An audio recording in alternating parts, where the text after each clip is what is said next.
There's one thing White Lotus season 3 is getting right. It is how terrifying white women are.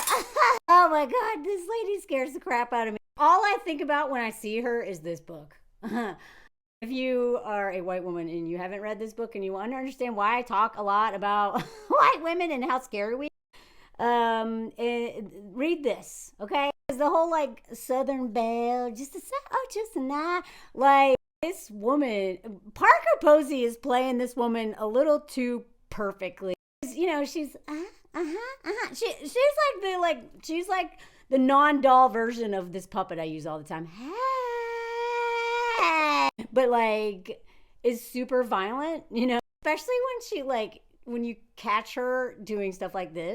Honestly, this show is pretty accurate at showing white women and what we do. Okay, and if you're new here, I am from the South. Okay, I grew up in Nashville, Tennessee, surrounded by this culture. I wasn't in. I'm like grew up in like the rich. That is old money right there. I feel like the American South is very similar to the British in terms of, and maybe I'm sure this is not just them, but British people can immediately tell who's posh by their accent, okay? And in the South, okay, a lot of my relatives talk like this, right? Now, some of my relatives that are like, you know, out in like the farming community, is it just another level of like, right? Whereas her accent is like, it's like honey. It's smooth. It's slow. She talk like that is rich. That is rich, old money Southern, okay? And you can hear it, like you immediately know who you're dealing with that accent. Now, that doesn't mean that some women, maybe men too, may learn that accent to try to sound rich. But I'm just telling you, as soon as she started talking, I was like, oh God! The condescension that comes with that accent, the like repressed, silent violence, king baby, worship the white man, whatever. This is a little bit of like, we're on the spectrum here. But the Southern, rich, aristocratic white woman with that accent, she's like the epitome of our nation's history, our story, and why we're here, because we will not deal with that history. Before I go on, if you are not following Delusional Influencer, White Woman Whisperer, who else? Do anti-racism education, but especially help white women to deconstruct this stuff so that we become safer in society, especially around Black and brown people, especially Black people. We are literally the bear to them. And White Woman Whisperer really literally got demonetized by white women for just bringing that up when the whole bear versus man conversation, that like white women are the bear, right?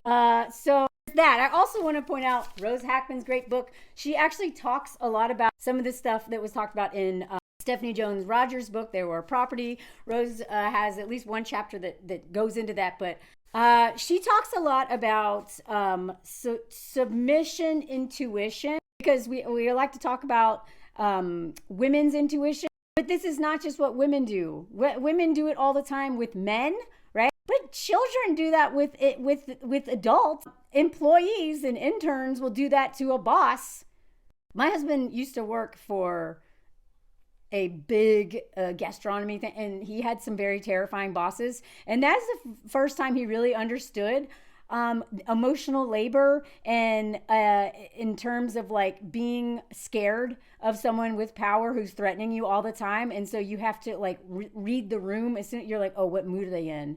You can tell by how they put the cup on the table. And women do this every day out in the world to survive men. And as a white woman, you know, I have to recognize that a lot of people are doing that to survive me, because they don't know if I'm the bear, right? If my little Karen Bear is going to come out because I get called on my crap, or I'm challenged, or someone says no to me. Nobody knows. Just like I don't know with every man, are you going to try to heal me or not, right? I could just call the police and just have a white man or the system enact that violence. So in her book, Rose talks about how, if you think about what emotional labor it is, putting other people and their feelings above yourself and your own.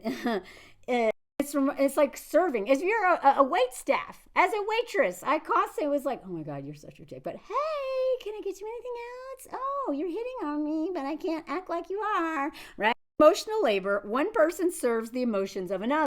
It refers to a study that was done back in 1985. It says that there is, in the study, they grouped men and women into pairs and randomly assigned one person leader position and the other one subordinate position. And the study found that those designated as subordinate, whether male or female, were consistently more attentive and perceptive to the feelings of leaders. And that once given either a subordinate or a leader role, gender stopped having an effect. And it concluded that women's intuition might be better described subordinate intuition. This level of self-editing work that she talks about is just emotional labor to survive the power and the consequences and the threat of somebody, right? And so she talks about how white people, we have anyone that we have power over, people are doing that subordinate intuition, trying to read us, trying to assess the threat. You know, doesn't mean you are one, but history and experience, just like with men, I cannot assume every single man I run into is safe until I kind of sense, feel out the situation. Well, a lot of people are doing that with us. And this woman reminds me so much of that power dynamic, that entitlement, that woman is just like the white man with a little bit less power, but just a different set of tools. While she may be a victim of patriarchy, she's absolutely complicit in this cycle of violence because of her whiteness. I'd be really clear here that I'm not just talking about the rich, aristocratic white women in the South, because we know, right? This is like a all white woman thing. If you grew up in the U.S., you were indoctrinated into this culture, and that Karen is somewhere in there. It's a spectrum, right?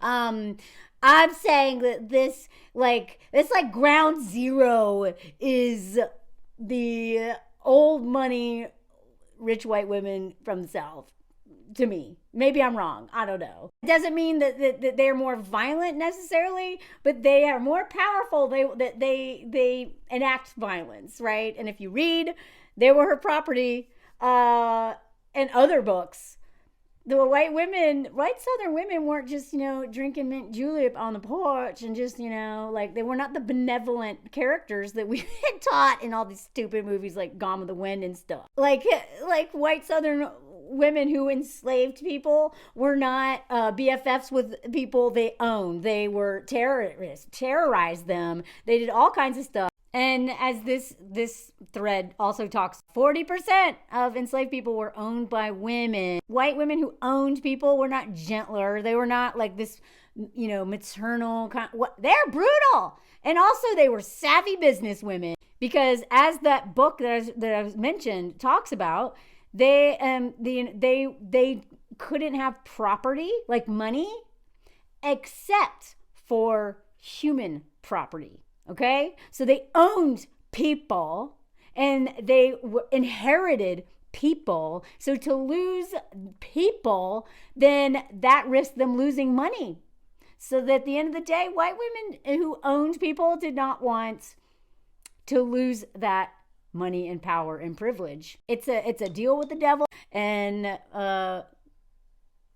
that's part of our history, and we won't deal with it. And it wasn't just rich white women who own people either. And also, again, rich white Southern women are not, it's not like they are this thing and everyone else who's not rich is not. I'm just saying, God, oh man, they're just such a perfect example of that. It's like the queen, that colonizer mindset. Everything is mine. I shouldn't have to work. I shouldn't have to do anything. And yes, this man probably hates me and would just take my life in a second. At least I have a little power by being linked to him. And whether you're rich or you're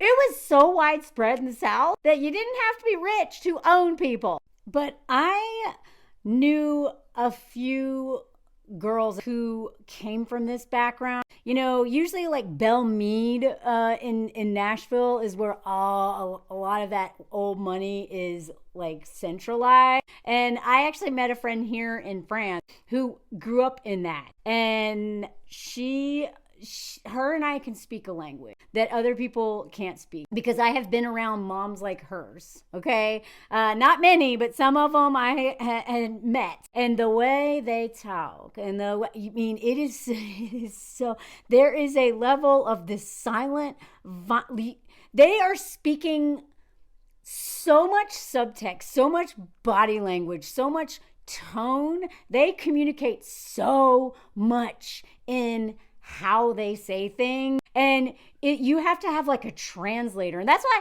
you know, like when Anthony came to the South with me and, you know, talked to all kinds of different people, he was like, this is fascinating. The like 8 different ways of a white Southern woman saying no without saying no. You know, he was like, at a certain point, he was like, and this isn't just rich white women, like this is, he was like, I feel like I'm wearing a straitjacket here. This feels so violent. This feels like, and I say it's the smiling bulldozer.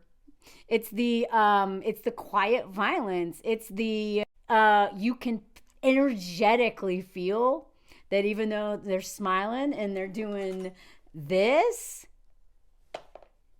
they're bullying you.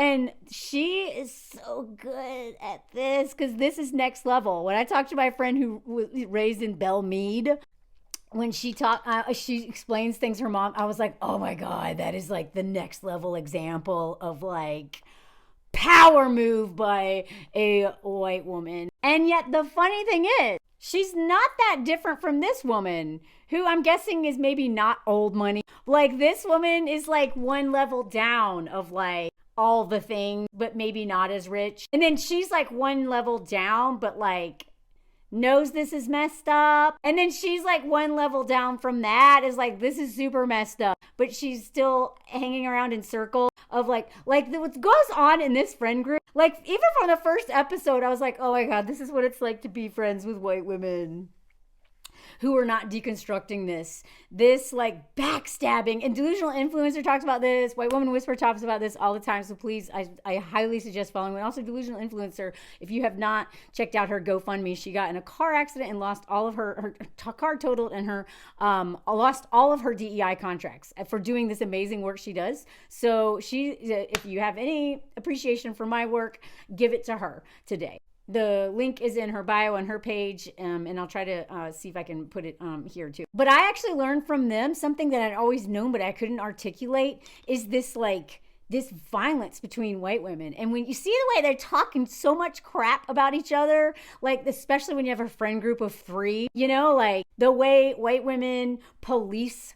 Well, we police the world, but we really police each other with these little comments, and then this like backstabbing, and then like this triangulation, and this also like as soon as one leaves, knows the other 2 are making fun of them. Like when she was crying in that first episode, I was like, oh, this is so classic. This is why this is why what keeps us from having community is this competitive, this violent, this like mean girl stuff, right? That we are indoctrinated into because that's a part of whiteness, and that is necessary to uphold patriarchy, right? If we triangulate, if we are triangulated, if we blame all the other, and you see it in families, there'll be a king baby, right? King baby daddy, and then all the people.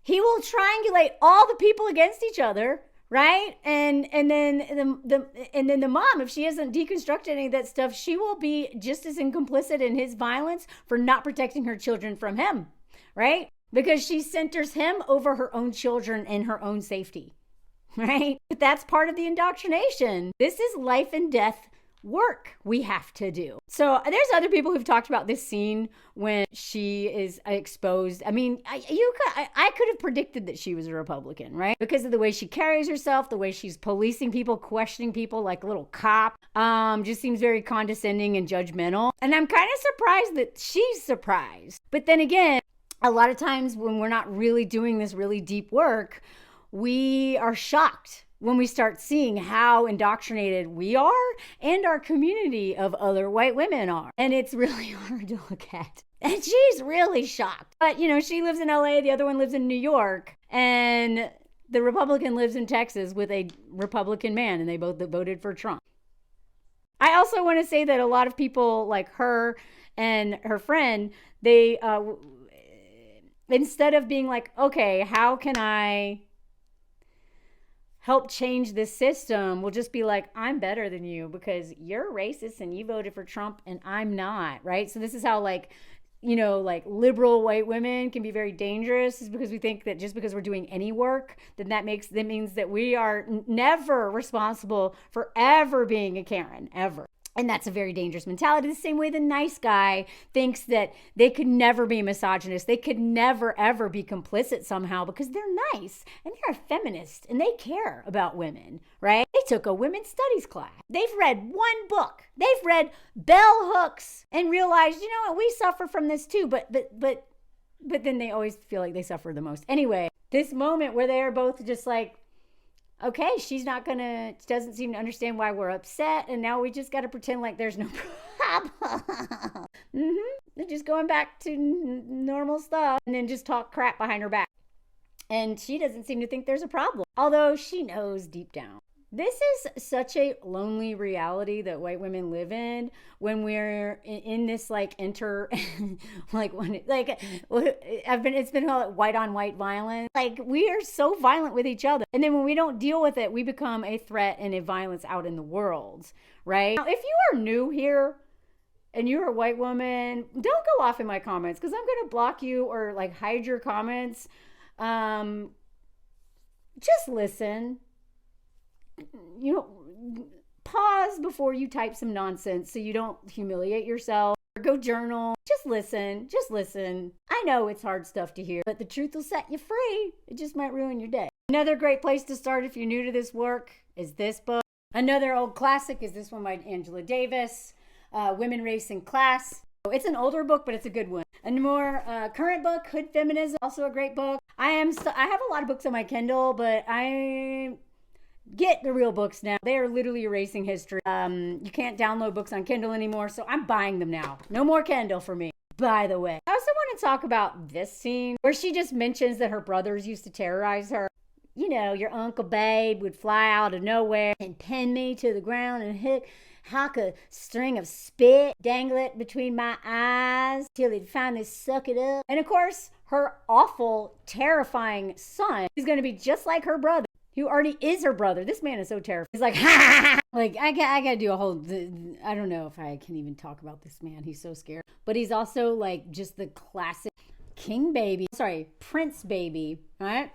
Because daddy is the king. I swear, this is literally, I feel sometimes what you're seeing in this, it reminds me so much of any movie you see about royalty and all the politics within the family and how the son knows that he's going to inherit, but he also is wants daddy's approval, but also is kind of hates daddy, but desperately wants daddy to love him, but also would probably cut off daddy's head if he could. He just wants him to die. So you know what I mean? And all the kids being triangulated against each other. And so of course, because her brother was violent, I'm sure that woman's dad was violent. This mother is probably, even if she's not physically violent, she is so, and that's another thing. She is always she's on drugs, right? And if you study feminism, back in when in the 50s, and this whole trad wife BS, which was never really a thing, but during that period where because women have always worked.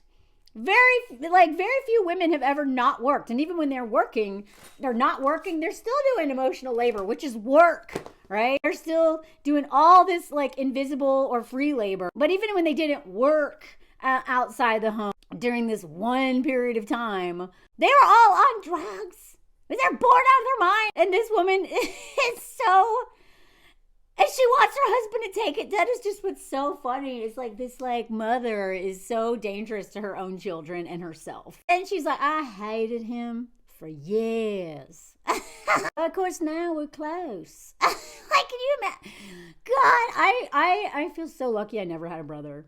When I see her son and what he does to his siblings, oh God. And then when I hear my friends who talk about what having a brother being your first bully is, not that sisters can't be bullies, especially, with to each other, but I would not wish that nightmare of having an older brother like this on anybody. So many women end up in abusive relationships because their brothers were their first bullies. And their brothers ate all the food in the refrigerator. And their brothers got favoritism from mommy. And mommy didn't protect the kids from the brother, her own child. But like all of the white women in this show are like rich on some level and so sad. Like this woman. My boyfriend's hiding from me. No way, that's like my boyfriend. Your boyfriend hides from you? Your boyfriend hates you? Yeah, I mean, he just tells me to get lost because I get on his nerve. But honestly, he's so forking boring. I could do a whole video about that right there. So many women, this is what I'm saying. Women, feminists love men more than non-feminists do. Or, women who date terrible men and who are, male-centered actually don't think they're better than men and can't stand them. Because how could you love someone who's actively oppressing you, Like, I just can't. Look, I dated an abuser, so I'm not above these women. But God, that man was so boring. And he didn't even have money. He was a homosexual, loser in every way. And he didn't even have money. But he was so a loser in every possible way, but it was so boring. That was the worst part, other than like the violence and the financial abuse and the sexual abuse. The boring part, man. And she's like, I almost don't even care. And again, these are women who are with men with money. I know you get nice stuff and get to go pretty places, but nothing. You could not pay me to have to fork and tolerate and manage and be belittled and hated by a man with money. I mean, homosexuals are their own idea of hell, but being with a man who money is not worth all that. And then they even talked about the bald white guy. One of my friends lived in Thailand for 12 years, and she said, this is so accurate. There's all these loser rich, and not even like rich, just rich by comparison, over in Thailand, who are buying women and like get to be like kings over there. Basically like passport bro, colonizer energy. The locals call them LBH, losers back home. My friend who lived there, I had not even heard of that till she told me about it. Because she was like, it's so hard to find men to date here because they all think they're king. Even like the nastiest, most disgusting loser with nothing to say, who's a loser back home, feels even so entitled over here because he's a white man with money. Not even a lot of money, but more money than the locals. And that entitlement is off the charts. And I love how they cut to this. Also, this doesn't surprise me that this family has some weird schmegdual stuff in it too. Because in the South especially, not just the South, but in the South especially, which again is like ground zero in the US for all these systems of violence and oppression, you better believe Inchmess is a critical part of all that. It doesn't surprise me that this son does doing this with his brother in the room and then talks about his own sister this way. Doesn't surprise me at all. And I wouldn't even be surprised if that mom is like, it seems to be somewhat enmeshed with him, because she sees no wrong in him. But I wouldn't be surprised if she has a hold on him. We haven't really seen much yet. But they're actually being very kind to this family because Inchmess is so big in the South. And yet, the thing that is so insulting is people always attribute it to like poor white Southerners. Oh, you all just fork your cousin. This is so much more prevalent in money because imagine the mindset of somebody who owned people and bred people and graped people all the time. You don't think they're not doing that to their own family members too? But this scene of them in the bed where he's all like out of shape because that other guy doesn't like him, and she's all drugged up already, and then she has to give a little pep talk because that's one of the things you got to do if you're gonna be married to the king. You got to make sure that king feels real good about himself. Oh, he's just jealous, huh? I mean, you have a beautiful wife, right? Yes, I do. Like these are just like two puppets Like the two characters just doing, like playing, like reading scripts. And I don't mean the actor. I mean, that is what it's like to live in this caste system. This like hierarchy is like, they are just like the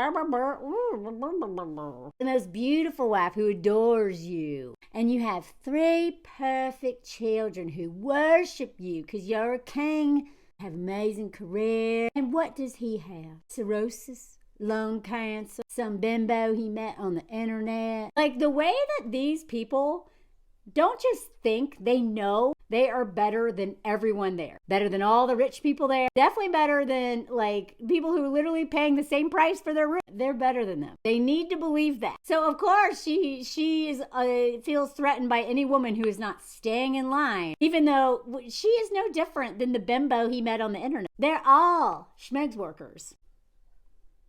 She's just getting paid more. He's like, yeah, we have it good, no doubt. Mm-hmm. Yeah, I'm a big man. And it's all because of you. You did it. Everyone tells me what a great man you are. And then seals it with a kiss. Oh God, this scene was like So anyway, y'all. Oh God, this season is like, oh, it's so hard to watch. But I mean it's good. Like, I don't know if like I don't know how good the story's gonna be. The acting is really good. And even the way all of the people who work for, right? We can see that in Natasha Rothwell's character. Like, and you know, anyone in the service industry, right? And then of course, if you're the more marginalized you are, or if you're in Thailand and you know you are already like not part of like the Western world, like you already have been, you know, have all these colonizers coming all the time, and you just have to like serve this rich white people, you know. God, this whole what Rose talks about, subordination, intuition, or whatever. You can see it in all these characters doing it in different ways. Anyway, let me know what you think. Please go visit Tammy's GoFundMe. Follow her, White Woman Whisperer. White Woman Whisperer has a great podcast called Hey White Women. She has a great Patreon community. You can learn so much stuff. I'm part of her Patreon community. Also join my Patreon if you like my work and want to help support it. I got watch parties, travel content, personal stories, lives, a lot of lives with amazing people. And that's what's paying my bills. So anyway, let me know what you think, and let me know what you heard if you heard the comment song. Nashville comment song. Anthony in Nashville comment song. Big old boots and other stuff. He was like, what the hell is this doing here? Like the Parthenon? Why is that in Nashville? I actually couldn't answer that question. Oh, because there's a lot of universities there, whatever. And also Cooter's Garage.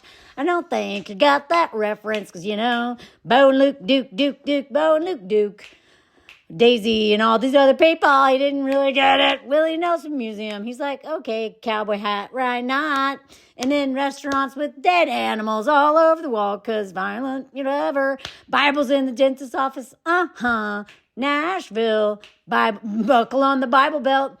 Big gulps at the truck stop. He's like, this is bigger than my head. Anyway. And then he met Dad at the veteran cemetery, and sweet tea. Of course he tried sweet tea. Why not? I think it's nasty. He wasn't really a fan because what the fuck is it anyway? Nashville comment song. Anthony, a Frenchman in Nashville. Comment songs ending now. I hope you enjoyed this video. Did you hear the Nashville comment song?